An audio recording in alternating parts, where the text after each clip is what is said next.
So, you want to do a film? I'm Saphira and I'm from Electus Films. So this episode is going to be slightly different from all the previous episodes that we've done before. You know, we're not going to be talking about the industry or anything like that. We're going to be talking about equipment. Alright, so I mentioned it's going to be filming for beginners, so it's definitely for those of you who's absolutely new for videography or anything like that. I'll be sharing a bit on what I used to use for video. So previously, before I'm using this current camera, I was using a Canon 700D. Do not worry, whatever equipment I'll be mentioning in this video is all under this link below. It's called Kit, you can check it out there. There'll be a lot of other equipment you can find for other things that I've used in my other productions. And then, you know, on top of that, you can also find the different prices of what I used to invest in. I do understand sometimes, you know, the cost could be a bit difficult, but not to worry. Most of the things that I use, of course, were on a budget as well. 700D that I got was a second hand. It's gonna be somewhere over here. I'm gonna show a picture. This is a crop frame camera. I use it for a lot of my little short films where I used to start off. I spent $1,800 just for the body, and of course a cheap second-hand 50mm Canon 1.8 aperture for about $90. So that's about $1,890. Of course, not inclusive of SD cards, which you can use the 8GB one. Depends on where you're living around the world. It costs differently. You know, in Australia it's different, and Singapore is different, so you have to find out about that one. But not to worry, if you're really on a budget, you can always rent that out. That's for one of the equipments I use. You can see some of the footage. I'm gonna play some of the footage right now. These are all shot on 700D. It is, honestly, I would say, of course, right now, I would say it's not that amazing, but if you're starting off, it's a great camera for you to experiment with a lot of things. The only reason I do not have the camera with me right now because I passed it down to my younger brother, and you know, he's also just into starting doing film, you know, and stuff like that, and he's experimenting with a lot of shots there, right? And you can still get great shots with it, you know, you can still get really nice slow-mo shots. It's just that it's not shot on, you know, a crazy amount of 100 FPS or anything like that. It is shot on 50 FPS, that's the max you can go, and the low light isn't that great as well. So I recommend that if you really want to, you know, use the same camera that I use, which is this Canon 700D, you will need to shoot during daytime. If you know, I mean, it's not necessary, you know, it's not a need, but you know, it's preferably during the daytime would be the best. So as for sound, I used to use the Rode mic camera. And as for sound, I usually use the Rode mic shotgun mic for the camera. It's on-camera mic, can mount. My mount is broken, sorry about that. But it uses a 9V battery over here, so it's just slide off. It's a normal 9V battery. It's really cheap. I think the price for this on-camera mic is lower now because there's so much improved versions of it. You can check out on the Kit website. I'm gonna be putting all the equipment there, and of course the prices as well. It is great for running gun shoots, you know, and even interviews. It's all right for interviews. If you have the opportunity to get a lavalier mic for interviews, that is recommended. But this is great for capturing ambient sounds, laughter, chatters, and then of course, you know, on top of that, a lot of Foley sounds. You know, if you actually just want to record, like, hey, you know what, I don't really want a footage, but I really want a sound of someone walking or just footsteps, I could really just aim at the location or whatever's gonna happen there, and I can get still great sounds and everything out of it. This is a good price for you to start off, but of course I recommend to look, you know, the new versions of it. I'm gonna be showing you later for that one. And of course, you know, as mentioned, for interviews, before I used the ceremony mics, of course this is what I'm currently using. This is what you hear right now. This is a Transmitter TX9, but I'm not gonna be talking about this right now. I'm gonna be talking about the Rode mic. So this is called the Smart Lav. Yes, it feels like as if I'm endorsing Rode a bit, but no, they have really good sound equipment. This is Smart Lav. It's for the phone. It's for those of you who are on a budget. We got this for what, $85? $85, yeah? It's about $75 to $90. This is attached to your phone. Not to worry, for those of you who worries, because I know, you know, phones are getting crazy right now. You don't have headphone jacks anymore. I'm using a Google Pixel 2, so I do, you see this is a headphones and the bottom extension thingy. I really do not know what it's called. It still works on my phone. So what it does is here. So like I mentioned before, this is a Google Pixel 2. So of course, you know, all I gotta do is attach the extension, and it works exactly like how you would attach a a headphone. And same thing. So this is pretty much it, and you can record your sound. You don't need a particular app for it. It's pretty simple. You just need your recording app. Your in-app, your phone already has a recording app, and you can use that and it works perfectly fine. So you don't have to worry about that, and it's pretty cheap. It's light, it's small. It comes with a little pouch, which is great, I feel, because sometimes I go crazy with my wires and stuff if I don't have a little small pouch. Tom knows. The cons for this is you would need an extra phone. I know some of you do not use a camera. Maybe you do not own one. That's okay. You would need an extra camera, of course, to film yourself. Of course, if you really want a better sound, you would use this. But typically, if you have Bluetooth, you have this iPhone little headset, or you have headset and stuff, as long as the microphone, it'll be okay. If you're not too fussy with the sound, you're not too fussy with the way it looks on you, and yeah, that's fine.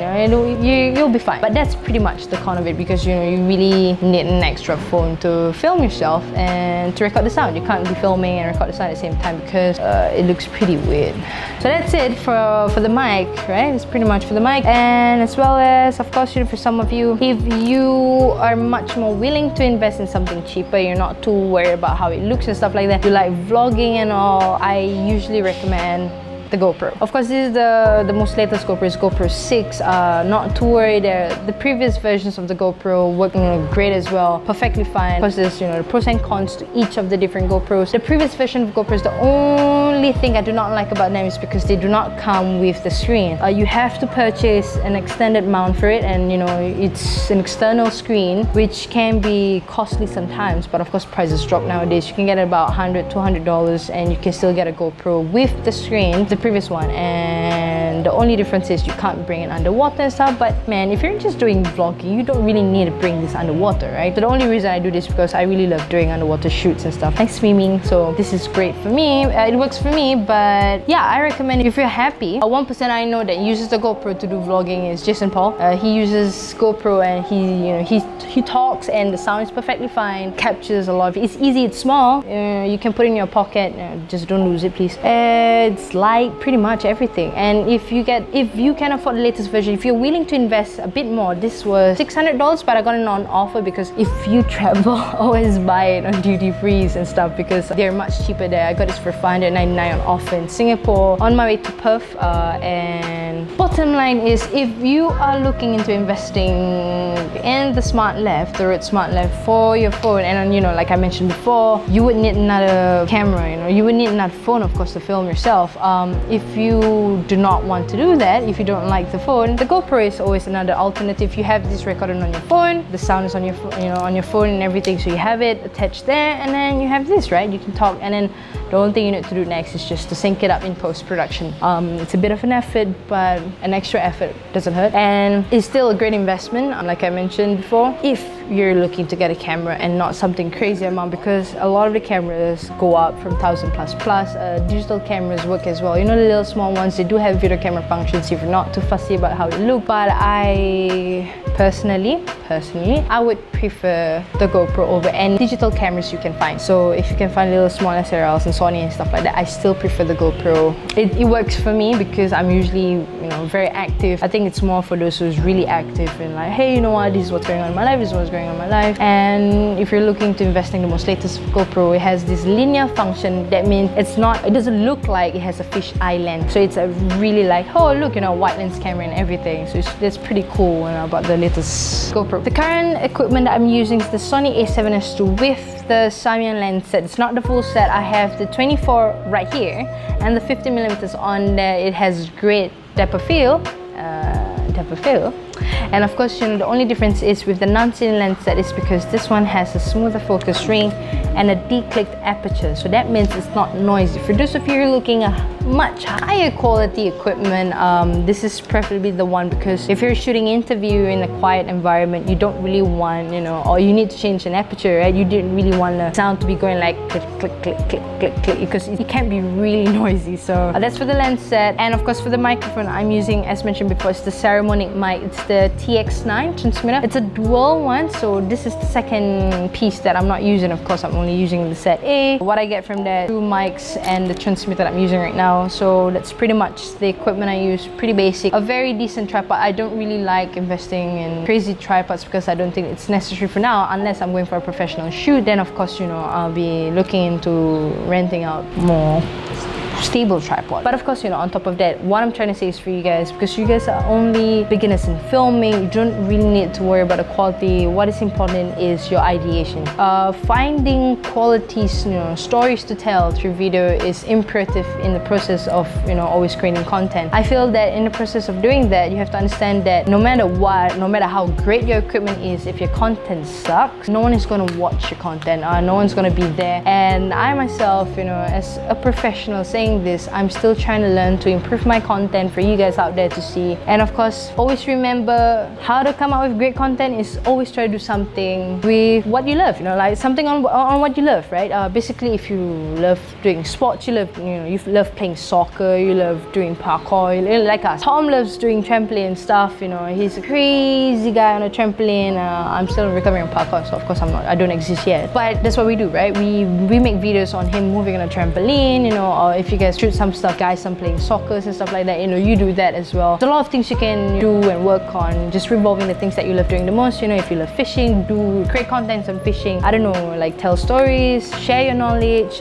It's always good to share knowledge. But if for those of you who just want to really tell stories, my advice would be the same thing. Find things that you love looking at, you love to be around, the people, the emotions that makes you feel good. You know, if there's a story for you to tell, maybe you want to tell a sad story, right? And then when you sad, you got to think about what makes you sad the most, and then you try to find things that resembles that and try to go out and shoot. Because the most obvious advice you can get out there is to always practice. Go out there, shoot as much as you can. It doesn't matter what equipment you have, but as long as you can really find a way to tell a good story or just find good footage to work with in the time being, I think you're off for a good start. There's a lot of free content out there on how to shoot, you know, cinematically on DSLRs, on your phone camera. A lot of people nowadays are shooting on iPhone. Google Pixel 2 is a great phone that has good quality camera as well. I think just go out there and create more content and just keep shooting. And yeah, you'll find out. But to summarize the whole video, of course, you know, the important thing is just softwares. There are a lot of free softwares out there, but at the same time, you know, there are non-free softwares. What I'm using currently is Adobe Premiere Pro. The Adobe suite is great to begin with. And of course, you know, if you can work with iMovie, Sony Vegas, a lot of other things out there, Avid, and make sure you research and see what best works for you. I think for beginners, my recommendation is you can start with iMovie. It's very straightforward. There's Final Cut Pro as well. You can begin off with the free trial. And Adobe Suite usually has promotions on education program that you can look on to having discounts and offers on like one-time software, anything like that. You don't really need to get the whole suite. You can get like one software at a really cheap price. I don't really remember how much it costs, but you can look it up on the official website. You know what? They have 30-day trials, right? This is very common. And dude, 30 days. Maybe what you could do is for every single month you try a different software. Maybe at the end of the month you realize that, hey, you know what? On January I'm gonna use Premiere Pro. In February I'm gonna use Avid. You know, in March I'm gonna use Avid Studio. You know, all these little things. Try out and then see what works for you. And then settle down with what works for you then. And no matter what,